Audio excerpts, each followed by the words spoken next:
Shalom Alaikum saudaraku, kita berjumpa lagi di Joseph Stories.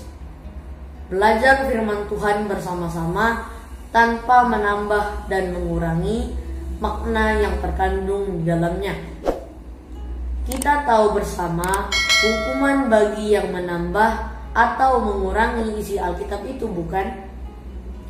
Di Joseph Stories, kalian akan melihat pembahasan firman Tuhan dengan fondasi sola scriptura, dengan mencoba menyampaikannya dengan cara yang sederhana dan mudah dipahami. Silakan cek semua video Joseph Stories, dan bila ada yang perlu didiskusikan, silakan komen di kolom komentar.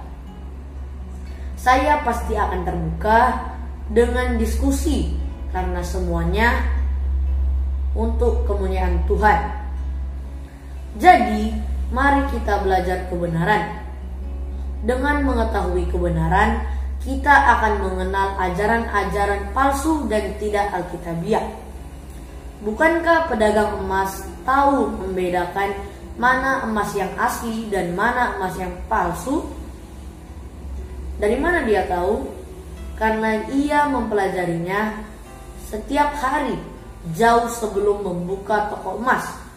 Kita tubuh Kristus juga harus seperti itu. Harus membaca dan belajar firman Tuhan agar kita dapat membedakan doktrin yang benar dan doktrin yang sesat. Mari kita mulai. Buka Alkitabmu pada Hosea 4 ayat 6. Umatku binasa karena tidak mengenal Allah. Karena engkaulah yang menolak pengenalan itu, maka aku menolak engkau menjadi imamku. Dan karena engkau melupakan pengajaran Allahmu, maka aku juga akan melupakan anak-anakmu. Dikatakan di sini umatku binasa. Mengapa binasa? Karena tersesat. Mengapa tersesat? Karena disesatkan nabi-nabi palsu. Mengapa bisa disesatkan? Karena tidak mengenal Tuhannya.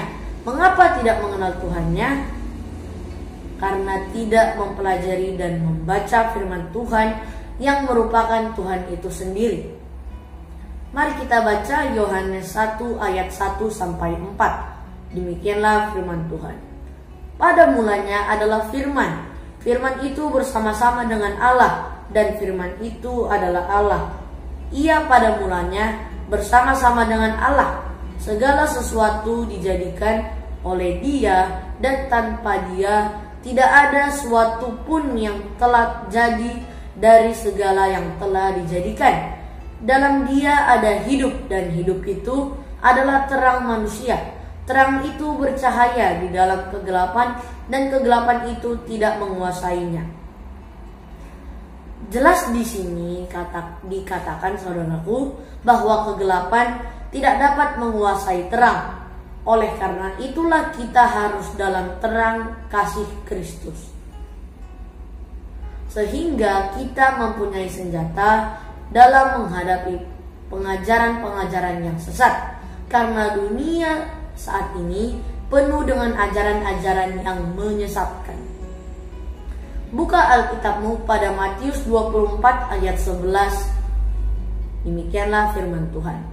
Banyak nabi palsu akan muncul dan menyesatkan banyak orang. Nah, dari ayat ini kita mengetahui bahwa sekarang banyak nabi-nabi palsu yang berkeliaran dan mengaum-ngaum mencari mangsanya. Baiklah, cukup untuk previewnya. Sekarang kita melangkah ke dalam topik pembahasan kita kali ini, yakni neraka. Neraka atau dalam bahasa Inggris hell disebutkan sebanyak 54 kali dalam Alkitab King James Version. Dan Yesus Tuhan kita menyebutkan neraka sebanyak 15 kali. Kalau neraka itu tidak ada, mengapa Yesus menyebutkan kata itu sampai 15 kali? Sekarang ini banyak orang yang tidak meyakini ada neraka. Banyak yang mengatakan neraka itu fiktif dan tidak real. Contohnya, yang pertama, orang-orang penganut paham liberal mengatakan neraka itu tidak ada. Yang kedua, orang ateis menyangkal neraka. Ketiga, banyak ahli agama mengatakan, neraka itu hanya terpisah saja kok dari Tuhan. Yang keempat, bahkan sebagian ajaran Kristen mengatakan, itu hanya penyucian saja. Sebentar juga kita akan keluar dari situ. Apakah memang neraka itu ada? Buka Alkitabmu pada Ayub 11 ayat 8. Tingginya seperti langit, apa yang dapat kau lakukan? Dalamnya melebihi dunia orang mati, apa yang dapat kau ketahui? Di sini disebutkan dunia orang mati. Dan juga Mazmur 9 ayat 17. Aku hendak bersyukur kepadamu ya Tuhan, Allahku, dengan segenap hatiku, dan memuliakan namamu untuk selama-lamanya, sebab kasih setiamu besar atas aku, dan engkau telah melepaskan nyawaku dari dunia orang mati yang paling bawah. Pada Alkitab King James Version disebutkan neraka, tapi di dalam terjemahan baru disebutkan istilahnya dunia orang mati paling bawah. Amsal 7 ayat 27. Rumahnya adalah jalan ke dunia orang mati yang menurun ke ruangan-ruangan maut. Juga di sini disebutkan sebagai dunia orang mati. Berikut adalah 3 fakta tentang neraka.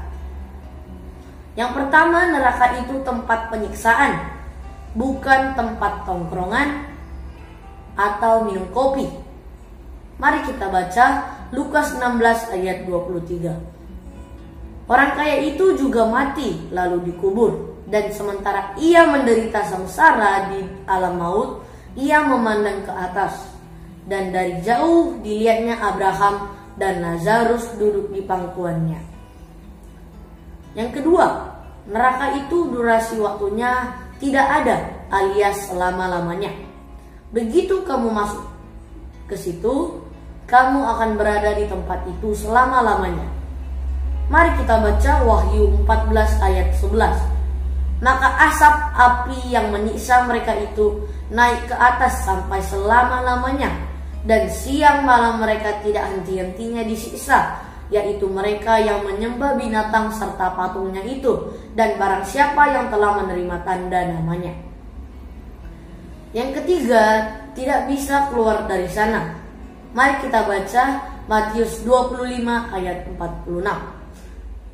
Dan mereka ini akan masuk ke tempat siksaan yang kekal, tetapi orang benar ke dalam hidup yang kekal.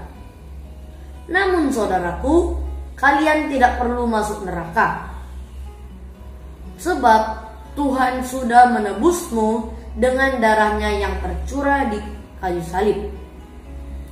Asalkan kamu percaya kepada Tuhan, yakni percaya penebusannya itu dengan hatimu yang sungguh-sungguh.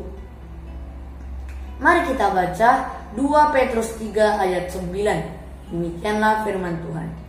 Tuhan tidak lalai menepati janjinya, sekalipun ada orang yang menganggapnya sebagai kelalaian, tetapi ia sabar terhadap kamu, karena ia menghendaki supaya jangan ada yang binasa, melainkan supaya semua orang berbalik dan bertobat. Juga 1 Korintus 15 ayat 1-5. Dan sekarang saudara-saudara, aku mau mengingatkan kamu kepada Injil yang aku beritakan kepadamu, dan yang kamu terima, dan yang di dalamnya kamu teguh berdiri. Oleh Injil itu kamu diselamatkan, asal kamu teguh berpegang padanya, seperti yang telah kuberitakan kepadamu, kecuali kalau kamu telah sia-sia menjadi percaya. Sebab yang sangat penting telah kusampaikan kepadamu, yaitu apa yang telah kuterima sendiri, ialah bahwa Kristus telah mati karena dosa-dosa kita, sesuai dengan kitab suci, bahwa ia telah dikuburkan, dan bahwa ia telah dibangkitkan pada hari yang ketiga, sesuai dengan kitab suci, bahwa ia telah menampakkan diri kepada Kefas, dan kemudian kepada ke-12 muridnya. Ya, catat ya, oleh Injil itu kita diselamatkan. Injil yakni kabar baik di mana Yesus sudah menebus dosa kita dengan mati, dikuburkan dan bangkit pada hari yang ketiga.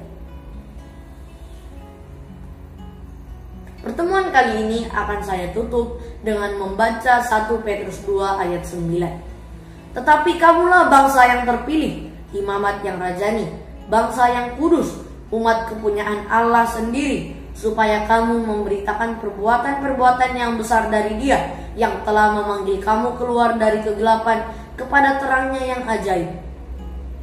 Ya saudaraku, mulailah memberitakan perbuatan ajaib Tuhan kita.